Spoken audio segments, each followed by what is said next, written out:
On this episode of DC On Screen, we are talking about the supposed casting of Batman and a number of trailers.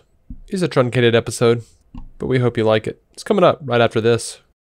Are you struggling to conceive? You have options, and at Piedmont Reproductive Endocrinology Group, we'll make sure you have the guidance and support you need. PREG is known for individualized fertility care that's unique to every patient. We take the time to provide a reassuring and empowering experience because we believe that you deserve nothing less. Let us help you on your journey to parenthood. Visit us at pregonline.com to learn more. Get the guidance and support you need at Piedmont Reproductive Endocrinology Group.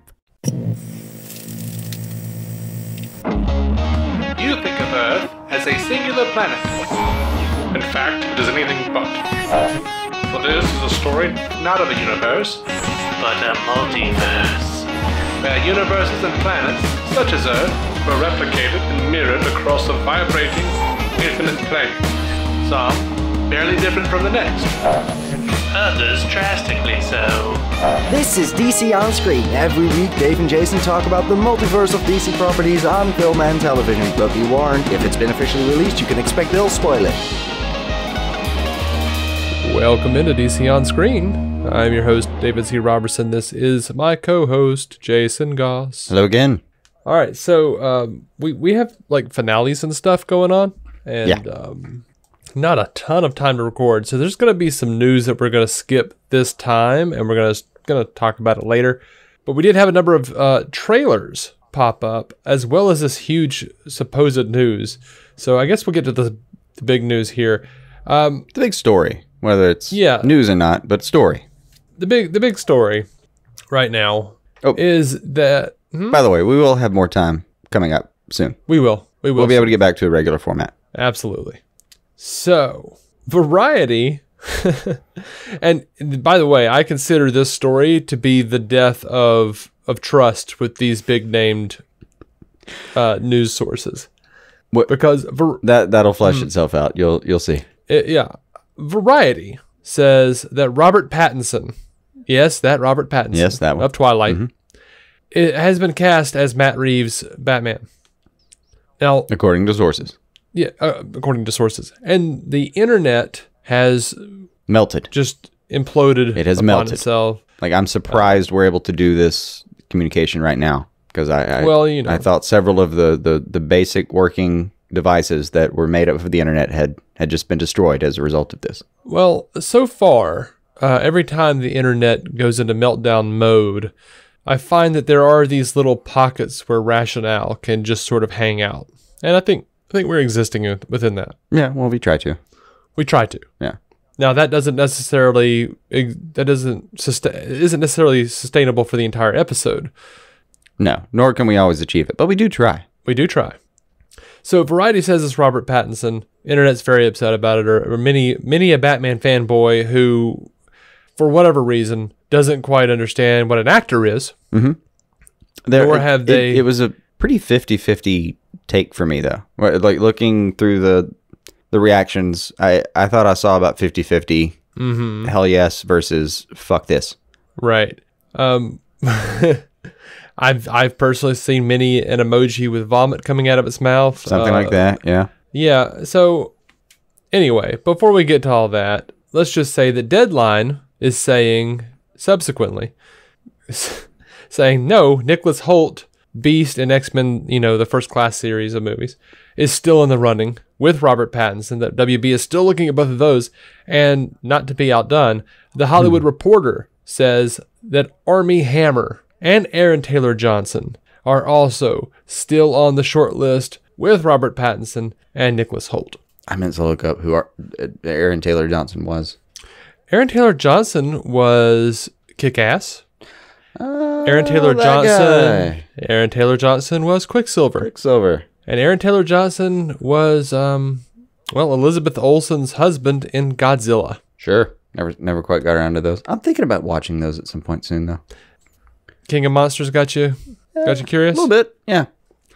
But that's only like the second one. I know. So, but yeah, the first Godzilla I thought was I went to sleep in the theater. That's what happened. I know the second one's got enough going on that I've thought about going back to watch the first one. But as have I. To be fair, as have I. Back to our regularly scheduled programming. Mm-hmm. I don't have a problem with any of these nominees. I do have a problem with Nicholas Hoult. I just don't like him. Just don't like him? I don't like him. I don't like him as Beast. I didn't like him in his About a Boy. I don't. It's one of your chickless situations. Okay, there's just something in your bones that just doesn't like that guy. Yeah, I just for something. I don't know why. Right. I don't have a good reason. Well, if I can pitch you one good reason, it's especially in the Beast role. Matt Reeves wants to do a detective version, and clearly this guy can play dude doing research pretty well. Yeah, that's a good point. So I'd give it that. I don't have any strong aversions to anybody here. Pattinson in particular got a lot of coverage from a lot of people, and as you pointed out, the biggest aversion is he's from Twilight, and I get it, and because I too think that vampires should not sparkle in the sun. Right. That goes against every. I mean, I grew up reading Anne Rice novels. This does not make sense to me.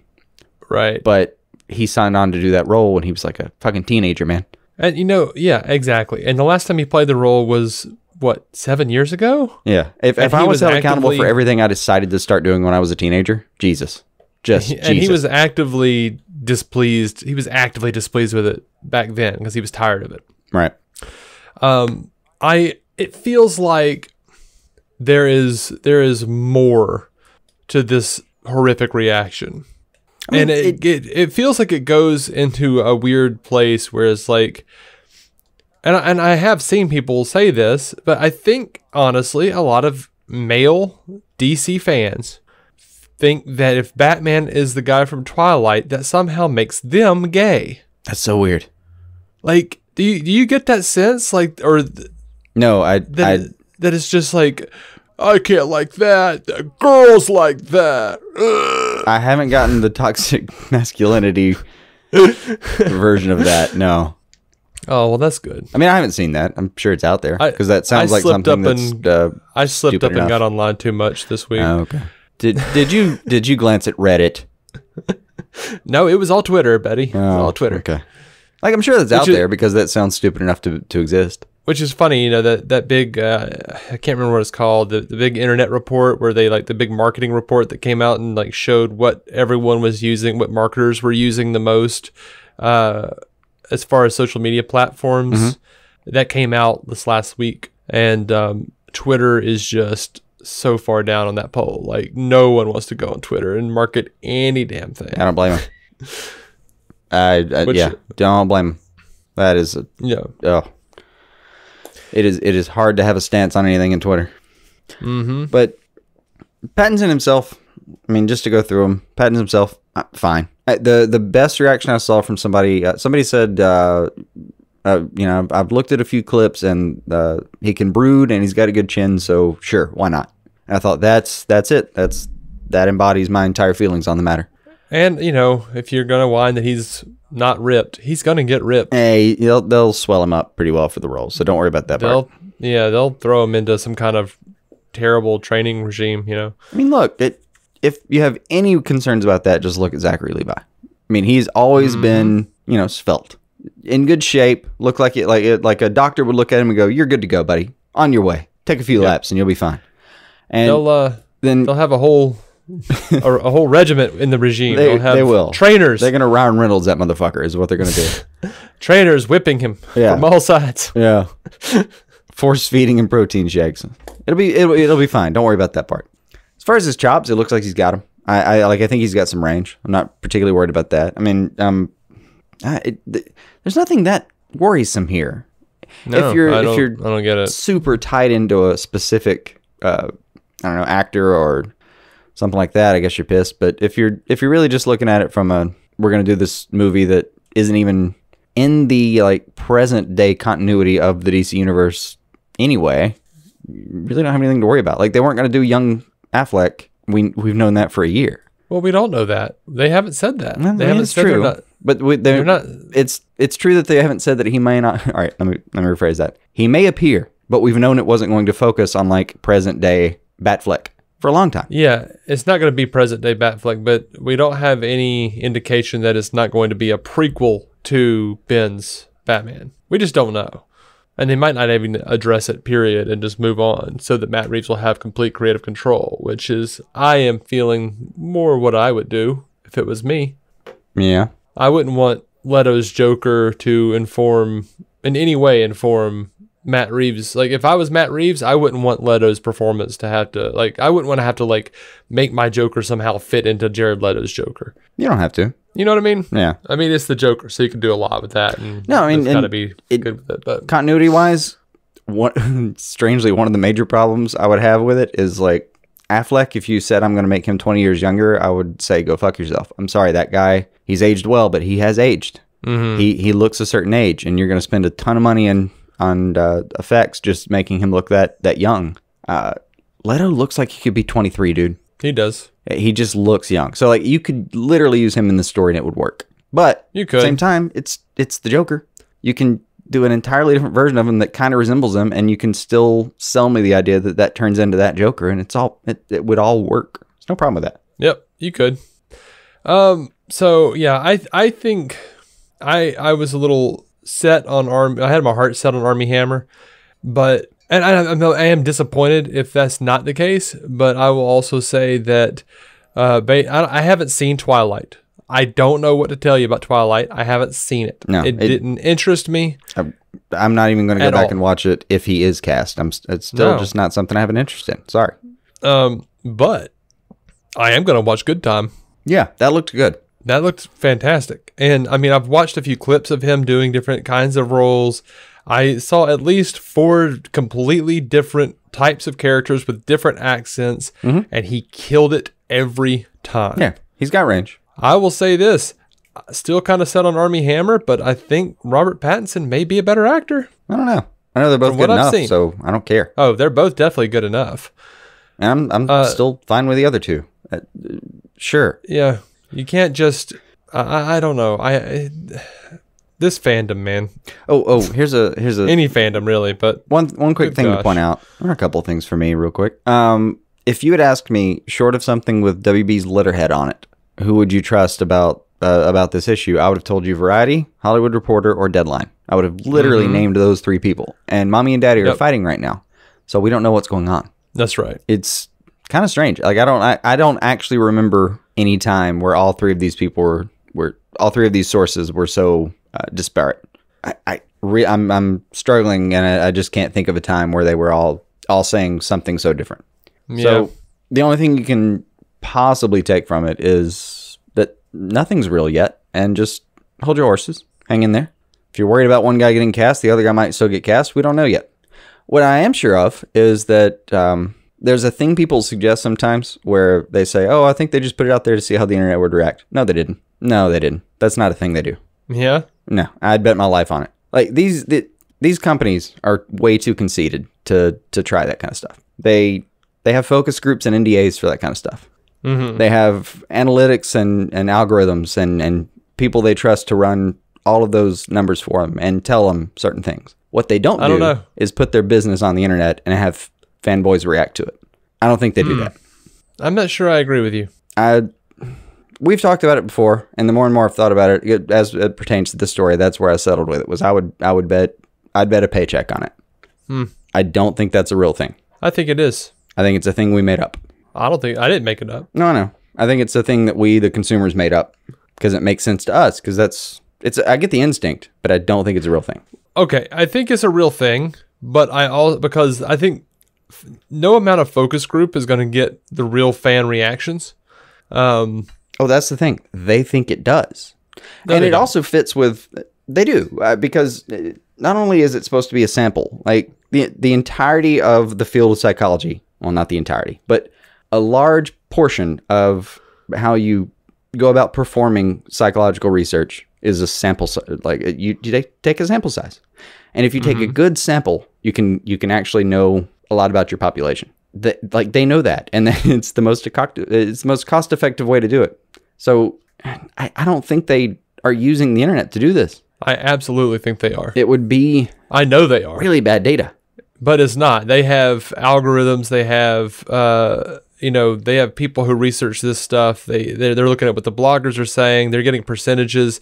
Like, there are things that there are things they take into account. As an internet marketer, you have to like know about certain things. They don't ignore the internet. Tricks. There's plenty of stuff they take into account, but I don't think they put out possible casting news and just poll the internet and see which one does better and cast that guy. I don't think they just let that be the end-all, be-all decision maker, but I do think they make a factor. Absolutely. A factor. They absolutely do. I don't think they put it out as, hey, we're thinking about doing this and just see how it goes.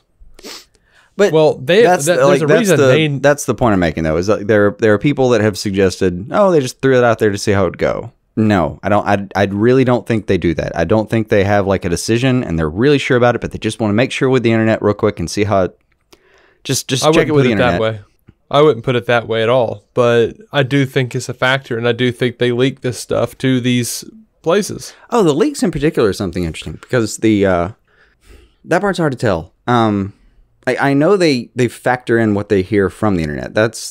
It would be ridiculous to assume otherwise, but that they use it as a sort of battlefield to test their choices. No.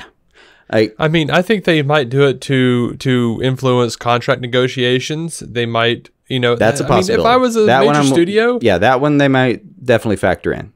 If I was a major studio and I definitely think I was about to make a some huge of those decision, actors use it to influence their contract negotiations for sure. Yeah. But if I was a major studio and I was about to say like, okay, somebody needs to be Batman, here's the 3 that we like, and we throw out a name. Like, let's see if people are over him being in Twilight. No, that specifically is the thing that I don't think they do.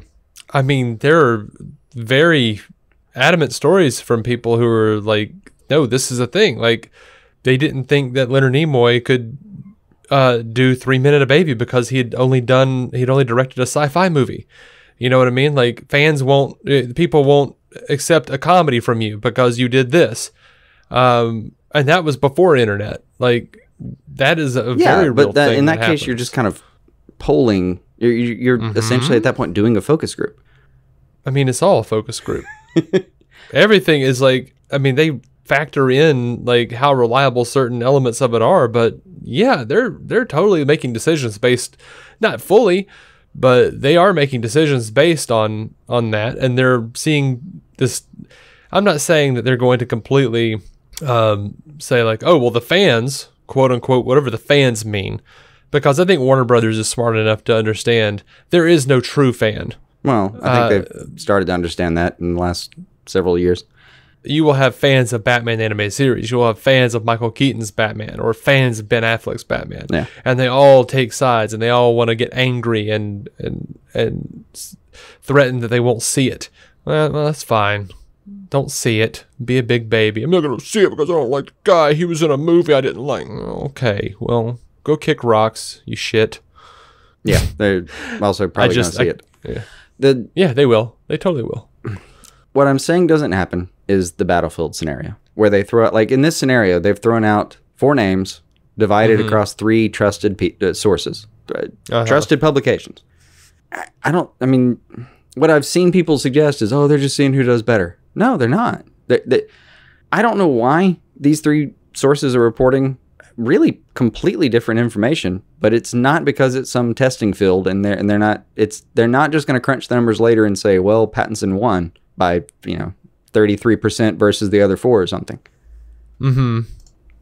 It's a factor, but it's not a deciding factor. Right. I don't think it's a deciding factor. And I don't think it's a completely deciding factor. I think they take it into account. Yeah, they take it into account in a lot of decisions, but not like, what actually, one thing that hits me over and over again though, when I've seen that viewpoint, like, they're just seeing how the fans think.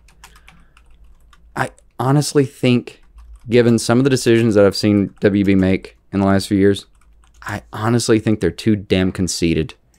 Well, sure. Like, I just think they're too fucking arrogant to actually trust us with our opinions on some of the stuff. Even if we do all have a specific opinion about a thing.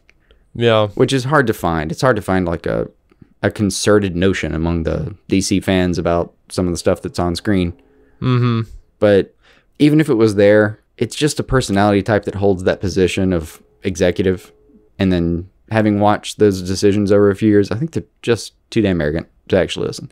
Hamada's like this weird... Hamada has given me hope. I think he's trying to turn the tide into a little bit of like, no, we need to trust our people and it'll work out, and don't worry so much about what the fans are saying, because a mixed review means that you still have a lot of people that are liking what you're doing. So just keep trying to do what you do. Yeah. I think that's the new method they're trying, which is really what they should have been doing from the beginning.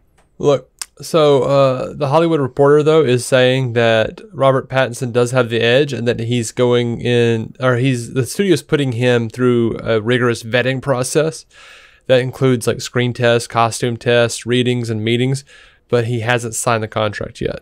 So, just keep all that in mind when you're screaming that you're not going to see the thing. Yeah.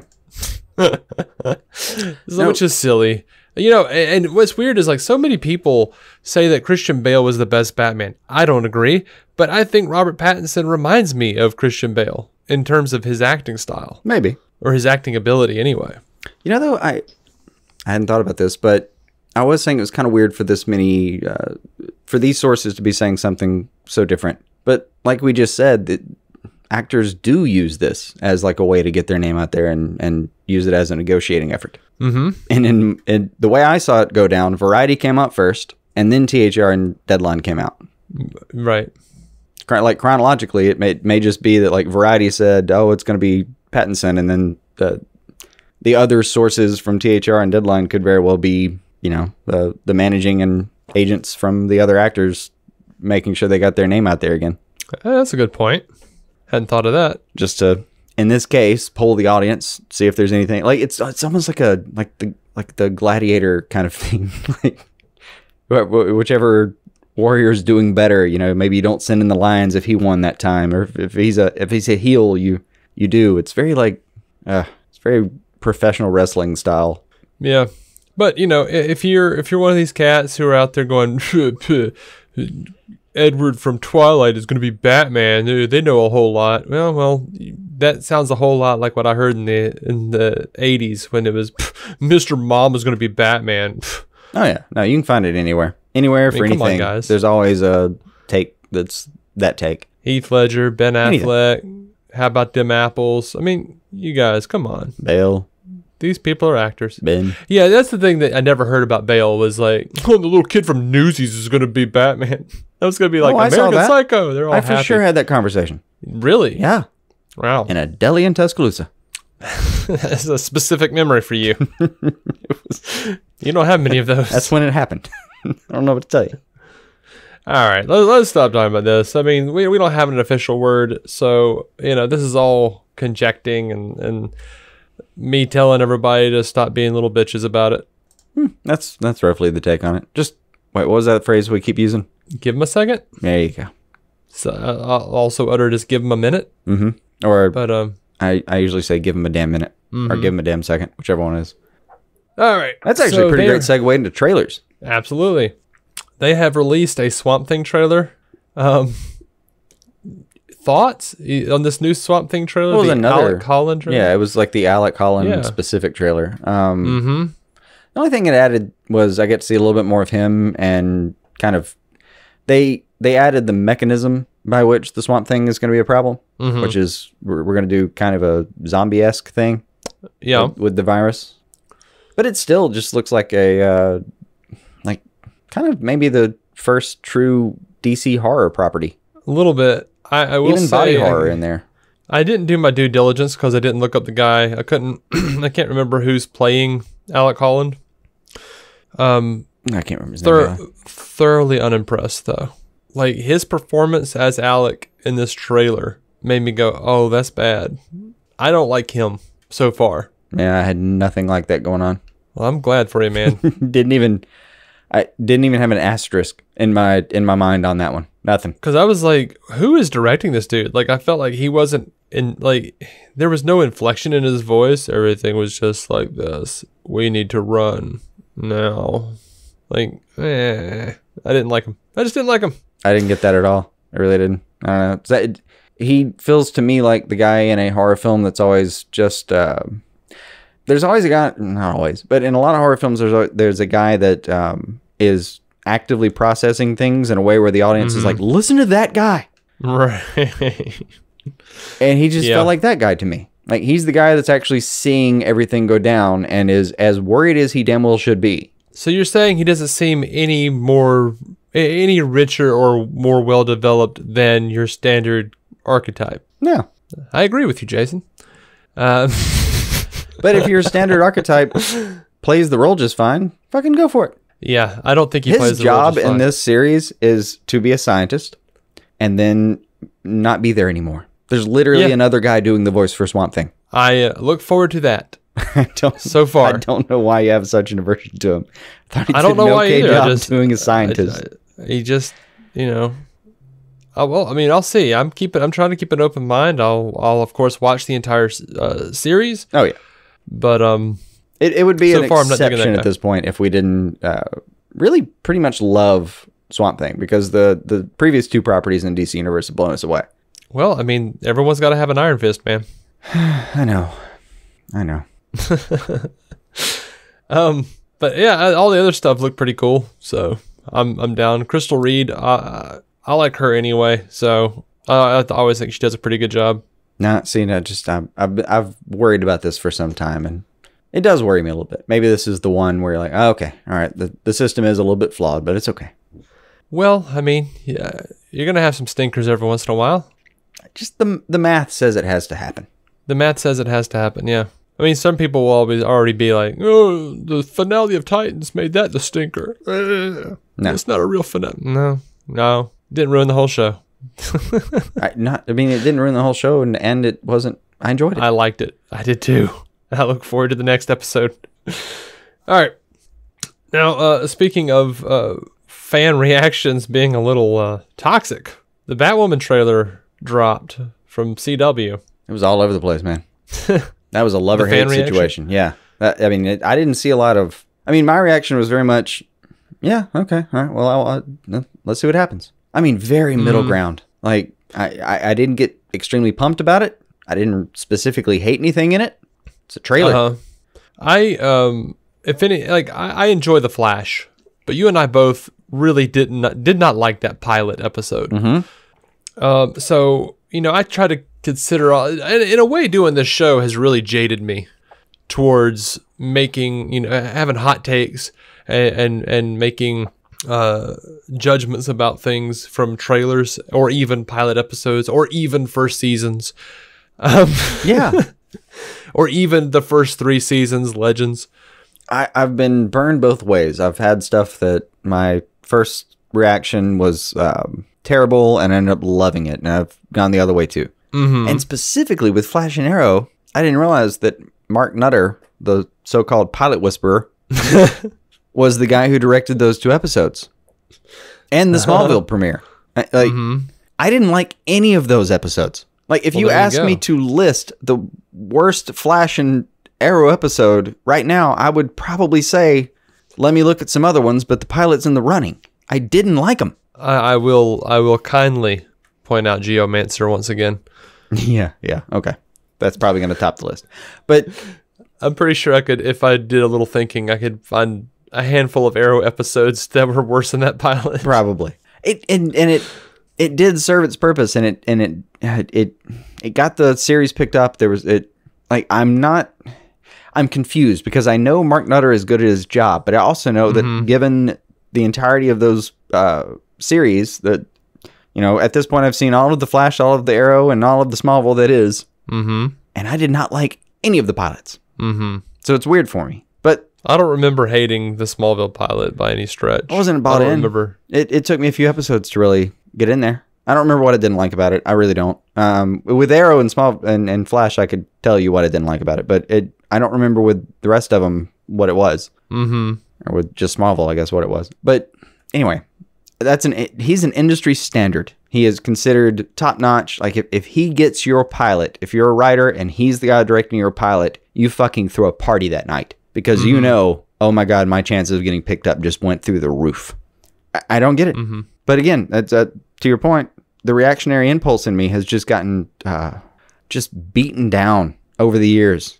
by like a large stick. It's a whimpering mess on the floor. It's just, it barely speaks to me anymore. Yeah. So what is it saying here? So watching Batwoman, I kind of thought, okay, yeah, I mean, yeah, parts of this look good. I don't know, bits of it maybe I'm not sure about, but all right.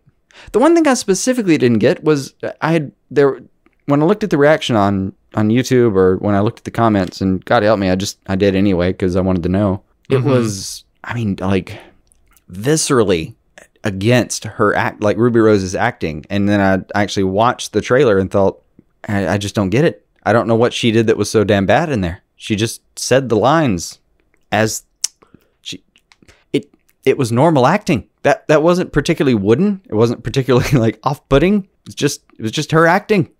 Well, while I am not outraged by anything I saw, in fact, everything I saw was completely expected because it is a CW show, and it is a female-led CW show, so they feel like they have to do certain things. I expected everything out of this trailer that I saw. That said, I hated it. Absolutely hated it. I got nothing like that for it.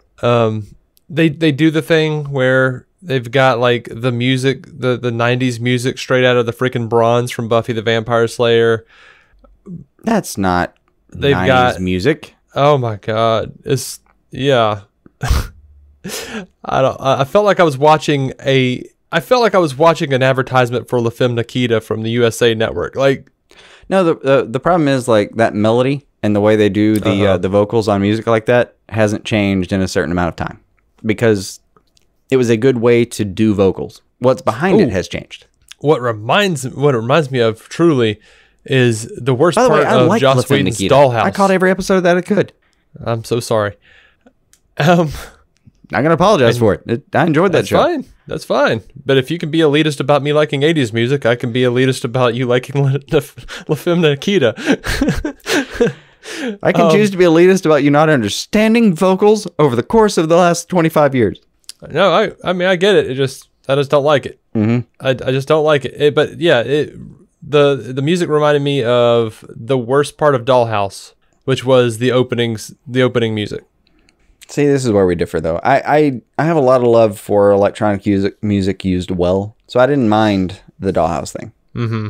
Like Portishead in particular. I think I could sit down and show you some Portishead, like the trip hop era stuff. You would fucking hate it, I think. Yeah, probably. But I like the Portishead Roseland album, for instance, the Roseland, New York City live show recording. I've probably listened to that album 150 times. Mm-hmm. And could sit down and do it right now happily and know every note, every nuance in the background. I just think I get it differently. But at the same time, like, there's just a little bit of like the electronic side of the indie movement that I think I like and you don't. Mm-hmm. I think as far as the music goes, I think that's the difference, like the difference between me and you. Right. And I would have been able to get past the music if it wasn't for everything else. Like, I didn't care for the guy playing Lucius. I felt like he was just doing his best Echo Kellum as Mr. Terrific impersonation. And I mean, it's a reflective character, but you know, it's just a stereotypical character. It's not like an impersonation. I know. It's just a really bad archetype that they just keep trying to force down our throats. It's not even a bad archetype. It's just an archetype. You just use that guy to do that role. Like, it's really cliched. I'm tired of saying it. I know, but like it's like everything else. Yeah, I get that. I totally get that. But it's like everything else in storytelling. Nothing you've seen in storytelling has been done. Like, nothing's been new for about 1,000 years. And specifically, the Berlanti universe is going to keep doing the same thing over and over again. Like, they have their little favorite tropes, and they like run them into the ground. Some of them, yeah. And I really hope they find some new ground on this one, because I don't want to just do Arrow again, that's my big worry with this, is I don't want to just do Arrow with Batwoman. Now, it's going to be some kind of combination of Arrow and Supergirl, because they've already got the, bludgeoning us over the head with social issues, making comments like, it'll be perfect, beat, beat, beat, when it fits a woman. See, that line in particular pissed people off. It was a dumb line. I don't have a problem with her being a woman or her being a badass, but it's a stupid line, and she did not deliver it. Like, she reminds me of Barbara from Gotham. like just trying to play Batwoman. Like, she's not a good actress. Like, she's like, give her a minute, that's fine, but I haven't really seen her be specifically good. Like, I've seen her be, there, and not terrible. No, completely disagree on this one. Like, I've seen her in Orange is the New Black. I know that girl can act. And what I saw in this was just seconds of her actually acting. I mean, for the most part, she only had a few moments of actually acting in the entire 3-minute trailer. She was probably there for 20 seconds. I mean, we only saw a few moments of her actually doing anything. And for the most part, what she did just fine. And that line in particular, I've seen a lot of people get pissed off at. And I get why people think, oh, you're just doing the virtue signaling thing. And it may be the case. Supergirl does that all the time, and it annoys me. Because when Supergirl does it really well, they make a great case for whatever they're talking about. And I'm liberal as fuck, so I'm usually on board with it. But every now and then, they hit you over the head with something. You're like, dude, you don't have to actually explain to me what you just did. Just do the thing, and I'll be proud of you. You don't have to stop and tell me you did the thing. Yeah, they do that a lot. But what people are worried about is on this one, because of the trailer and the context, or the lack of context, they think that we're stopping to say blah, blah, blah. Two things. One, we don't know the context of that scene. I don't know the line that came before it. It may actually make sense. It's a trailer. But that's the other thing, is part two, it's a trailer. They put that at the end, and of course they want to make sure that a bunch of girls who traditionally, and it's getting more and more, less and less so, I should say, because of Marvel and DC's efforts, it's getting to the point where more and more girls are happy to watch this stuff. Right. And it's not so much like oh my God, that's a boy thing. It's some of the, what do you want to call it? The dogma around comic book stuff. We've been able to remove it over the last 10 years, like layer by layer. It's okay if girls like shit like this now. Absolutely. And I stand by that, and I'm fine with that. But it's also okay to me in a trailer of 3 minutes if you spend 2.5 seconds literally calling out to the girls, hey, this is going to be for you. Like, it's fine to say that there's a Batwoman show, and then to show a character who is pretty much gender neutral, just kicking ass for the entirety of 3 minutes, and then to actually do a little bit of signaling to some women in that. Okay, fine. 2.5 seconds. Deal with it. It's fine. Yeah. You remember, I think what I said about the Elseworlds was that, like, I didn't really get a sense of who Kate Kane was supposed to be because she was too busy being snarky to everybody. And I felt like that was just the same thing in this trailer. Like, I just didn't, like, we got a little glimpse of her origin. Looks like she was, the way the trailer portrayed it, I don't know, what made it look like she was outed for being a lesbian in front of her whole squadron or whatever. Which is still something they spent about 3 to 4 seconds on total. But they didn't give me enough because they were so busy trying to have her say, like, things about men and women and how women are awesome. They really did, but there's like 6 seconds of her doing any kind of signaling about feminism in general. There's really nothing in it. Versus the 2 seconds of actual character work, like of showing where she's coming from. Why does she want to be Batwoman? No, there's another 30 seconds of her doing that. Like, the entirety of her in the trailer, she does nothing but, all right, she apparently has a background with her dad where she wants to help, but he says it's not a good idea. Okay, so that's we know that trope. Check, got it in the bag. I wasn't thrilled with that either, but yeah, because that had like a Quentin kind of feel to it. That was where I got started to worry about, like, I don't want to do Arrow again. I mean, we've done Arrow. I enjoyed a lot of Arrow, but we've done it. Do something different. So that was like, that particular relationship was a problem I had. Was like, I think I might be bored by that part. But yeah, for the most part, they set up her background as she's got a thing with her dad. Her cousin does appear to be Bruce Wayne. I mean, we know in the future, because this apparently is going to be a little bit in the past, this whole thing. We know in the future that she is just going to be Batwoman. We've seen her be Batwoman. Right. And they did say that it starts out before the Arrow crossover from last year. Yeah. I mean, it had to. Or that's just a giant plot hole. Yeah. But we know that she's got a relationship with her dad that's, we'll see how that goes. And he may or may not be a bad guy. Who knows? Yeah. And by the way, when I say we've seen this on Arrow, I also mean I've seen Huntress on Arrow. We've seen that story. I'm not particularly excited about that part. Yeah. Oh man, I would have loved to have seen a Huntress show. Dude, she had the momentum for a while there. And she was a great character, but yeah, she was. They should have knocked that out. But anyway, yeah, like they could have revived Birds of Prey with her, and it would have been fantastic. But for the first part of it, they show you her. I mean, that line about like I have a thing about rules, and then she pulls the thing.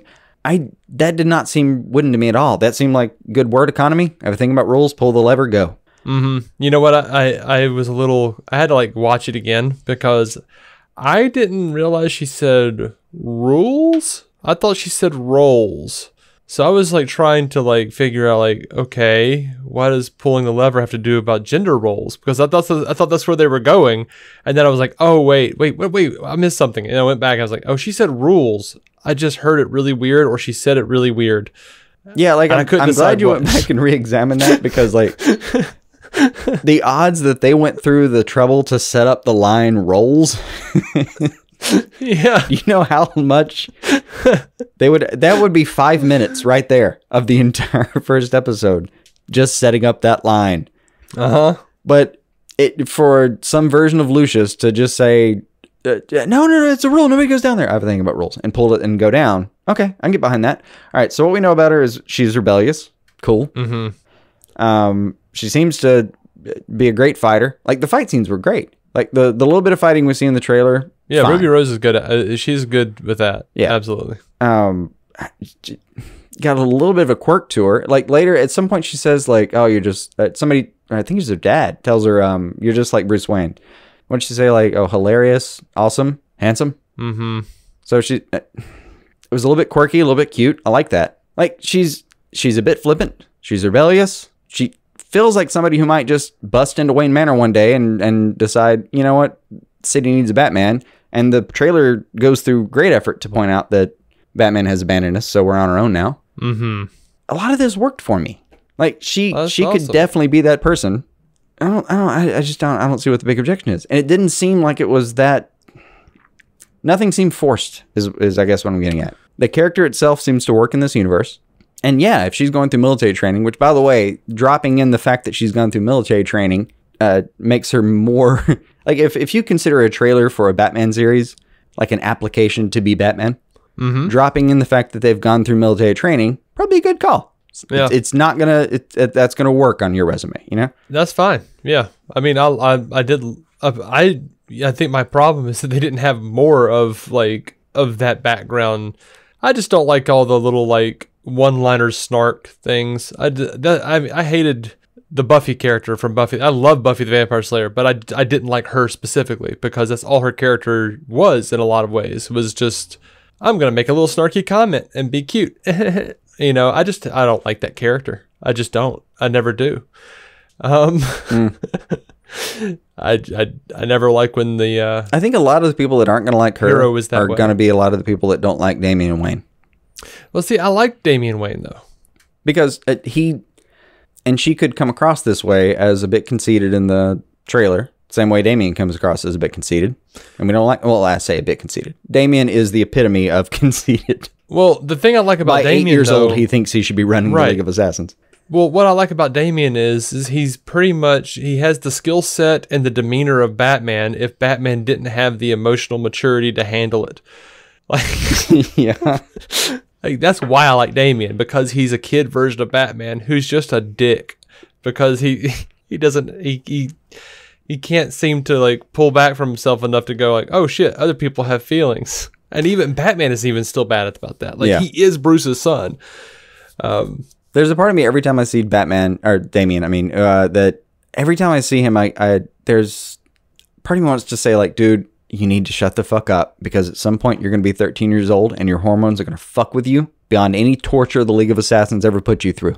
And I just want to see what you're like on the other side of that. And you may be cool, but we don't know yet. So you need to hold your damn horses. Like, that's the speech I've always wanted to give him. Right.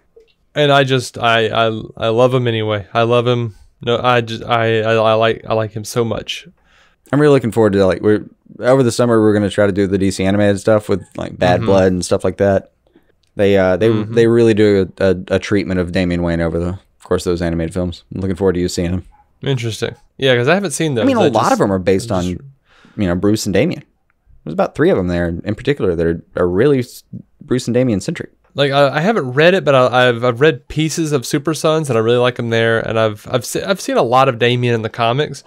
I really like the run with Dick as Batman because it was Batman and Robin, but reversed. Whereas Batman is kind of a cheerful cat, and Damian is like the little kid Robin who's basically acting like Bruce. I liked it. I liked it all. Anyway, I have high hopes for Batwoman, obviously. I want this to be a really good show. But yeah, there was a lot here that felt too Arrow to me. Red Alice is just chewing up some scenery, and while she might be really good at playing with a knife, I don't like her so far. And yeah, I wasn't sold on her. Yeah, like the 2 parts that really fell flat for me were the Alice bit and the repetition of that relationship with the father and all that. Like I feel like I've seen it before. Mm-hmm. And recently and on the same channel if I was watching it live. Mm-hmm. So that part bored me a little bit, but the rest of it, some of the parts that people took objection to, in particular, I just didn't. I don't get it. For me personally, I don't get it. I think a lot. There's a big segment of people, and I'm for whatever reason, and there are various reasons for it. Me, I get tired of seeing the same thing over and over again, and I don't like the lack of subtlety on some of these shows. So the lack of subtlety on a show, I get. The lack of subtlety in a trailer, right? I don't have an opinion about that. It's a trailer. You're literally trying to get as many people interested as possible. So you're supposed to lack subtlety there. Yeah, I guess that's true to some degree. But that's the kind of thing. If I was a normal person, and I wasn't just watching everything that was DC, I would go, "Oh, that looks awful," and I just wouldn't watch it. Oh, that's what my wife said. I mean, I told her hey, watch this. I'm just curious what's your take on it.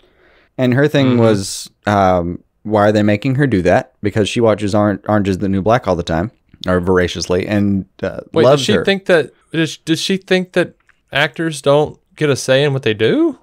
They don't in the first season. I mean, yeah. So first season, showrunner is the boss. Second season, the actor's the boss. Actor's taking over. Yeah, in the first season, they don't. So she knows enough to have asked, who made her do that. I was like, well, it's on the CW, and it's going to fit the flavor of the rest of the CW. And she kind of said, well, I guess, for the CW, that makes sense. I was like, well, so there are people saying that she was, acting woodenly and badly. She's like, well, no, I mean, in the context of the CW, that just makes sense. I don't know what to say. Yeah, and that's one of those things where I've said that over and over again about the CW. Like, I don't know if it's the actor or if it's just the CW. Like, if it's those directors telling them, you have to do this. Yes, the scripts are very specifically a certain way, where they get a bit preachy, and I feel like they have a template for things they have to say.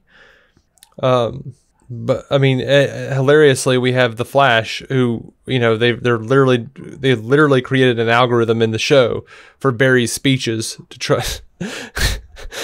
I don't know. Like this trailer looks like shit to me. I still will watch it. I hope it's not crap, but just like Ruby Rose walking into that Bat Cave and like doing her little like twirl with her hands up as she looks around at all the bats in the Bat Cave was just so stupid and unbelievable to me. Like I don't know what it was about it. I don't know if it was the bad CGI.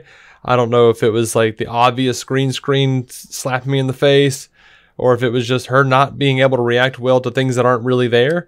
I don't know. There was so much. None of that occurred to me. It just looked like the average walk into the Bat Cave scene. Like every actor who's ever played Batman in any capacity, Batwoman or not, has had the scene where they walk into the Batcave and there are bats. Mm-hmm. I mean, this is all subjective. I had a certain feeling for it, and you didn't get any of that, and I envy you because I feel like yours did not have nearly yours is the reaction that other people did. Well, I mean, I'm not mad about it. I'm not like over. I mean, yeah, people got zealous about it, but I just don't get that either way. I didn't walk away, pumped about it. Right. But the hate that it got, I got nothing for that. Like a lot of it was just, I don't know where you're coming from with it. I mean, this is a lot of, like I said, a lot of it is subjective, so I can't fully explain why I did or didn't like a thing. I felt like most of it was, poorly done without context. I mean, that's what trailers are there for us to judge whether or not we want to watch the damn thing. So, yeah. It's just a 3-minute piece of hype that's supposed to get you to at least tune in. All right, you want to talk about the Batman Hush trailer? Yeah, let's knock that out real quick. All right, so Batman Hush, they dropped a trailer, and I thought it did a pretty good job of highlighting, some of the best iconic bits from the comic. See, those, I wish I remember that better, but it's been 5 years since I've read Hush.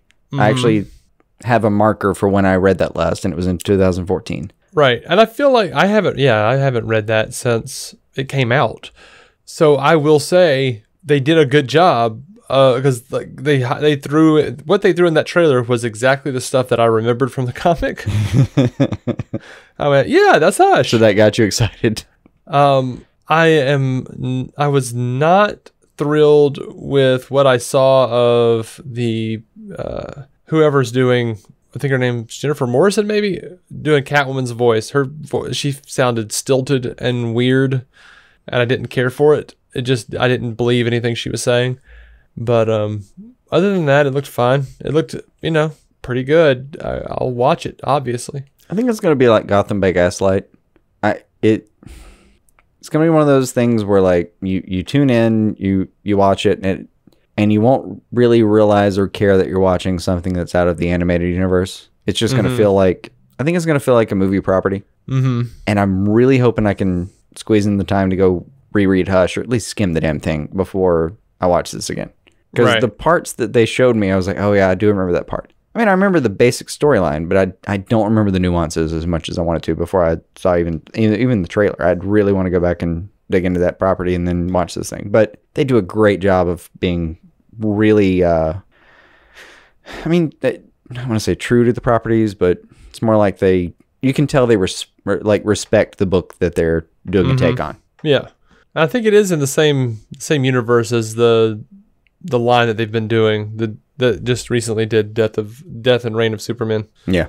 All that. But yeah, anyway, the digital comes out July 20th. The Blu-ray comes out August 13th. You're going to have a ton of special features.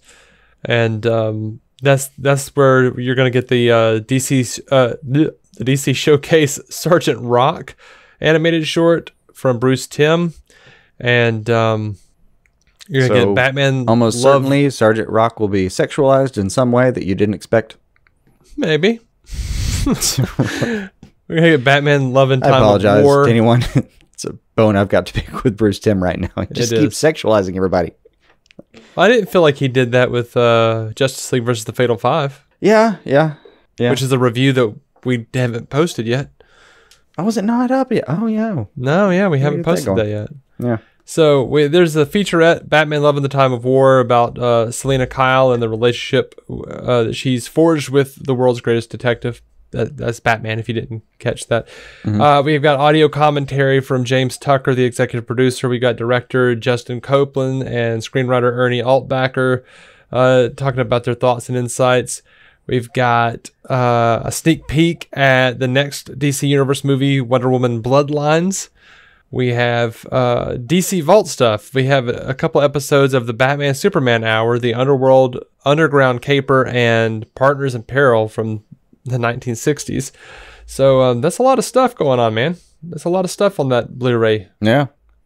That's probably going to be worth $19. Well, the Blu-ray combo pack would be $24.98. Oh. If you get it in 4K Ultra, $39.99. No, sir. I have nothing that can display 4K, nor would I know the difference if I saw it. Yeah, I'm not sure I would either, but I want it. Just want to have it. That's who I am. Yeah, that's who I am. I understand. There's a reason like High Fidelity is one of your favorite films. Is there? No, I think you just identify with him wanting stuff in the title of the film. I think is what you identify with. Weirdly though, I get it in audio form. In visual form, I'm as long as I can see it and get it, I'm fine. And a clear picture, I'm great. In audio form, I've got like a lossless audio copy of every Beatles album ever made. Yeah.